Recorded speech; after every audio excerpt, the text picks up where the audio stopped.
চট্টগ্রামের কোতোয়ালি থানায় হামলা, অস্ত্র লুট, ভাঙচুর, অগ্নিসংযোগের ঘটনায় মামলা দায়ের হয়েছে।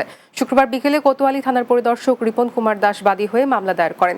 প্রায় 40,000 জনকে অজ্ঞাত আসামি করে মামলা করা হয়। মামলায় হামলার সময় থানার আসবাবপত্র লুট, যানবাহন ভাঙচুর, থানায় অগ্নিসংযোগ ও বিপুল সংখ্যক অস্ত্র ও গোলা বারুদ লুট করার কথা উল্লেখ করা হয়েছে, যার আনুমানিক মূল্য প্রায় 8,30,00,000 টাকা বলে জানানো হয়েছে।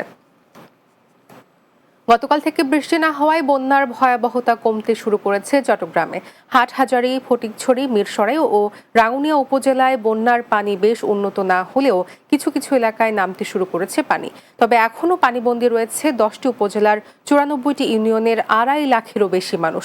তাদেরকে উদ্ধার ও ত্রাণ সামগ্রী বিতরণে সেনা ও নৌবাহিনীর পাশাপাশি কাজ করছে বিভিন্ন স্বেচ্ছাসেবী সংগঠন। পানি না নামায় এখনও যাতায়াতের প্রধান পরিবহন হিসেবে ব্যবহার করতে দেখা গেছে নৌকা ও ভেলা।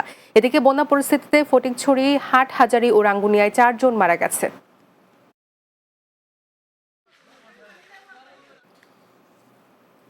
ভারী বর্ষণে পানি ঢুকে পড়েছে চট্টগ্রামের বোয়ালখালী উপজেলার স্বাস্থ্য কমপ্লেক্সে।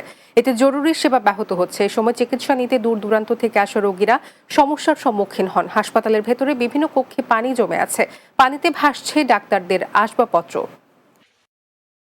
জোয়ারের পানি প্লাস অনবরত বৃষ্টি, টানা বৃষ্টির কারণে এই পানিগুলো জমে যায়। রোগীদের আসতে সমস্যা হয়েছে এবং আমাদের যতগুলো রুম আছে, আমাদের চিকিৎসা দেওয়ার ইমার্জেন্সি ডিপার্টমেন্ট, আউটডোর এবং আমাদের ডাক্তারদের যে রুম, সবগুলো আসলে পানি ঢুকে গিয়েছিল।